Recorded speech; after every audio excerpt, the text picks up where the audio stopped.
Ok? Mateus capítulo 4, os versículos de 1 até o versículo 11. Nós queremos cumprimentar todos com a graça e a paz do nosso Senhor e Salvador Jesus Cristo. Estaremos falando nessa manhã sobre a tentação de Jesus no deserto e como vencê-la. Mateus capítulo 4, de 1 a 11, assim diz a palavra do Senhor. Então foi conduzido Jesus pelo Espírito ao deserto para ser tentado pelo diabo. E tendo jejuado 40 dias e 40 noites, depois teve fome.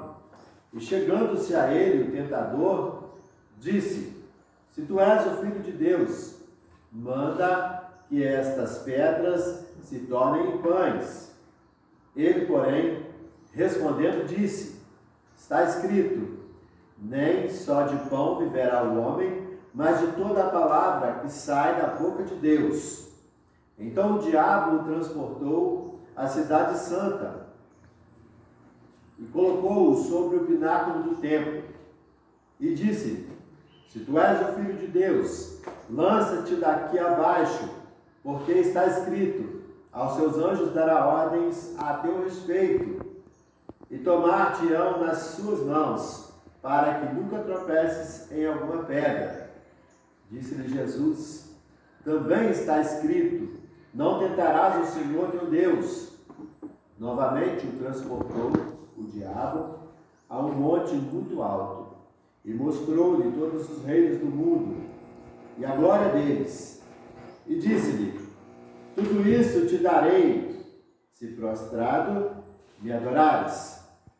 Então disse-lhe Jesus: Vai-te, Satanás, porque está escrito: Ao Senhor teu Deus adorarás, e só a ele servirás. Então o diabo o deixou, e eis que chegaram os anjos e o serviram. Que Deus abençoe assim a sua palavra aos nossos corações. Amém?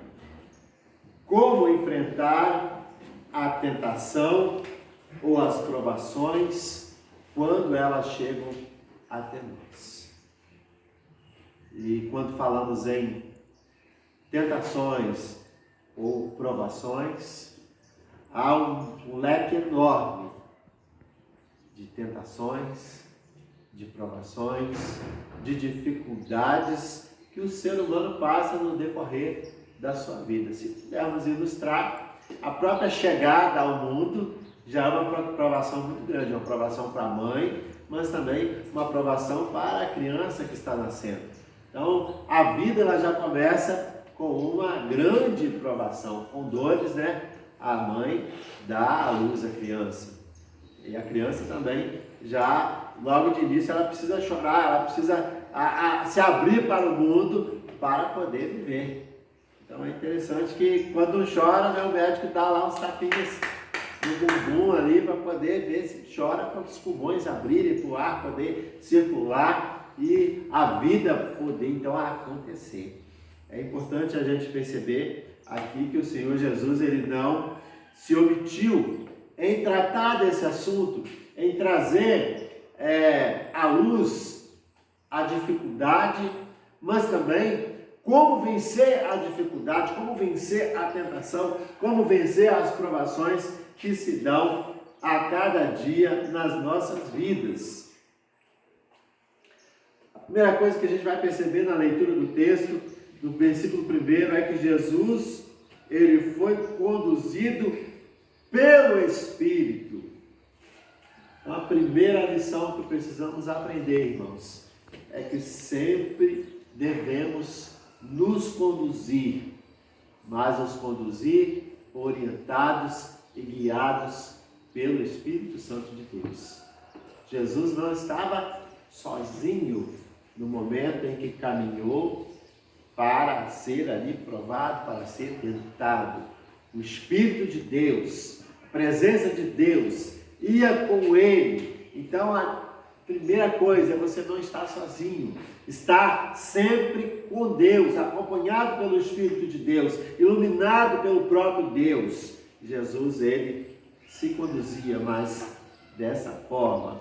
Então o texto diz isso, né, que ele se conduzia mais pelo Espírito. Romanos 8, verso 13, eu gosto de destacar também: pois vocês que vivem de acordo com a carne morrerão, mas se pelo Espírito fizerem morrer os atos do corpo, viverão.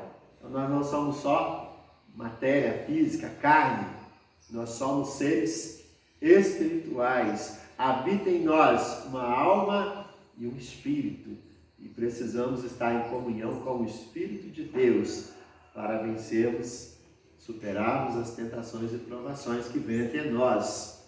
Também Jesus coloca um firme propósito de estar em comunhão com Deus, de estar na presença de Deus, parte dele, esse firme propósito. Mateus 4, verso 2 diz que depois de Jesus jejuar 40 dias e 40 noites, teve fome. Não simplesmente ele estava sem comer por acaso, mas ele estabeleceu um propósito de estar buscando a presença de Deus de forma mais forte, de forma mais intensa. O deserto aqui não significa um lugar que não dá nada, um lugar ruim, uma terra ruim, não é isso. Deserto aqui é no sentido de estar à parte, de estar isolado, buscando de forma só a presença de Deus. Podemos ilustrar hoje aqui com os irmãos que têm o hábito de ir orar no monte. Jesus então ele foi para um lugar à parte para buscar ao Senhor, para estar em comunhão com o Senhor de maneira mais íntima. Ele e Deus, somente ele e Deus. Então ele busca ao Senhor. Mateus 6,6, Jesus também nos ensina: quando você orar, vai para o seu quarto, fecha a porta e ore ao Pai que está em secreto, e então o seu Pai que vê em secreto o recompensará.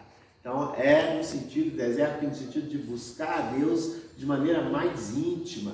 Então, quando nós buscamos ao Senhor, estabelecemos essa comunhão, a nossa força, a nossa capacidade de vencer as provações e tentações é diferente, porque nós passamos a estar em comunhão com Deus. Quando estamos em comunhão com Deus, Ele tem mais liberdade de atuar nas nossas vidas, porque nós abrimos essa porta para que Deus possa agir através de nós.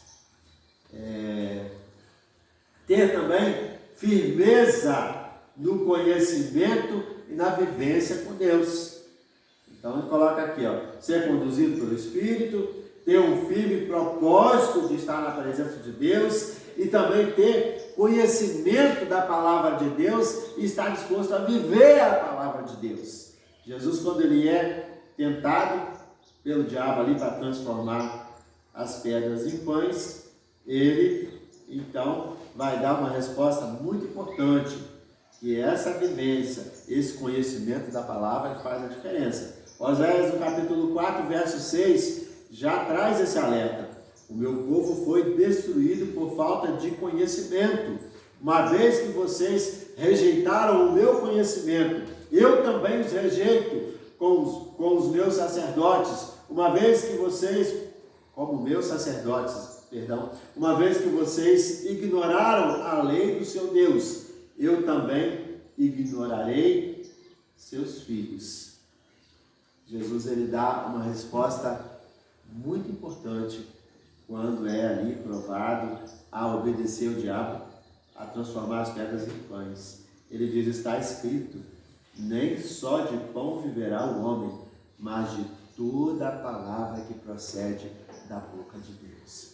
Então, conhecer a palavra de Deus, estar disposto a viver pela palavra de Deus, é algo que faz toda a diferença para que possamos vencer as tentações e provações que diariamente estão diante de nós.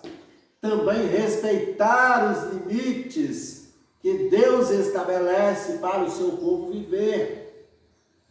Não podemos avançar o sinal quando ele está vermelho. Precisamos aprender a respeitar os limites, tanto das leis do homem, mas, sobretudo, as leis de Deus, as ordenanças de Deus para as nossas vidas. Jesus então é novamente tentado pelo diabo, quando ele o impulsiona ali a pular do alto do templo, do pináculo do templo. E ainda ele usa ali um versículo bíblico que diz: os seus anjos darão ordem a teu respeito para te guardarem, para que você não tropece em nenhuma pedra. E Jesus então vai afirmar: também está escrito, não tentarás o Senhor teu Deus, ou não põe à prova o Senhor seu Deus sem necessidade. Para quê? Para que vamos colocar o Senhor à prova? Para que vamos tentar a Deus? Precisamos fazer a nossa parte. Estamos vivendo um momento também de muita provação diante dos nossos dias. Para que relaxarmos? Por que sermos descuidados? Façamos a nossa parte. Faça a sua parte para que você não seja motivo de escândalo, para que você não vá levar também problemas, dificuldades para outras pessoas.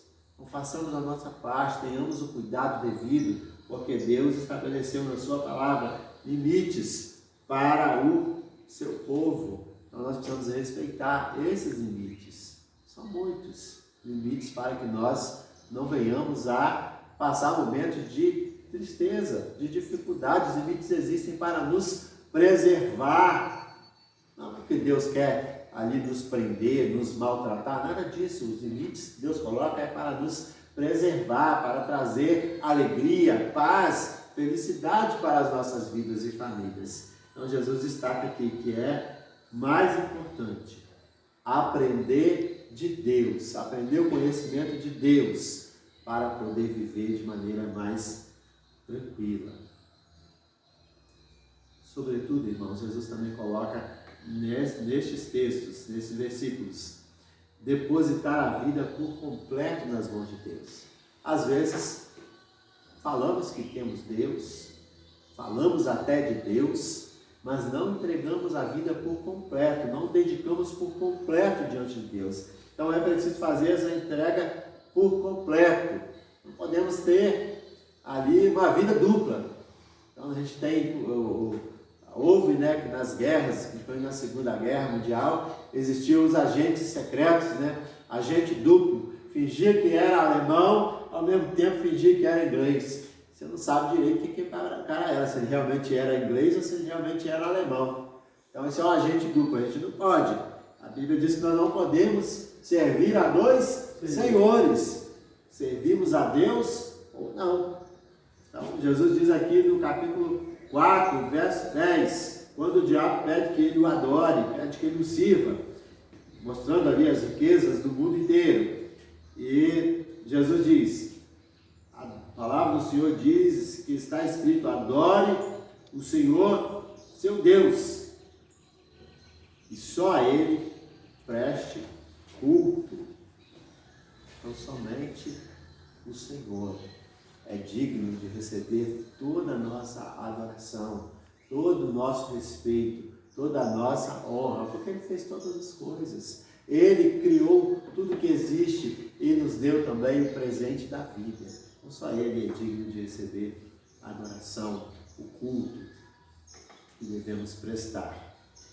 E ter a convicção que se nós estamos obedecendo os limites, obedecendo a ordem do Senhor, precisamos ter a certeza que sempre seremos cuidados pelo nosso Deus. Capítulo 4, versículo 11 diz que Jesus então repreende o diabo e ele o deixa, e vieram os anjos e cuidaram dele. Essa certeza o Senhor quer nos conceder. Temos essa convicção que Ele cuida de nós, Ele cuida de nossas famílias, mas é importante ressaltarmos que nós precisamos fazer a nossa parte.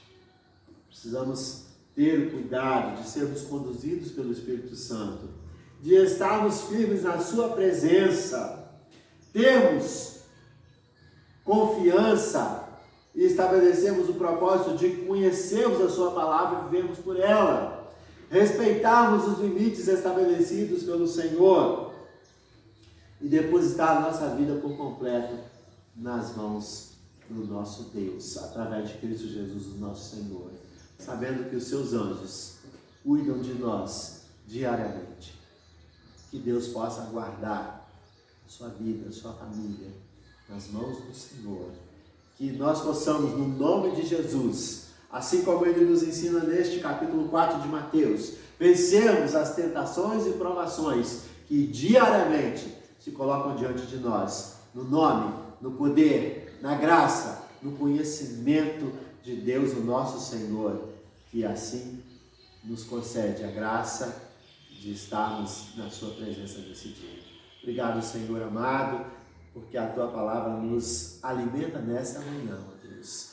Guarda cada familiar da Tua igreja, Senhor. Nós intercedemos nessa manhã, pedimos a Tua bênção, a Tua graça, a Tua misericórdia, a Tua proteção neste momento, ó Deus, de provação.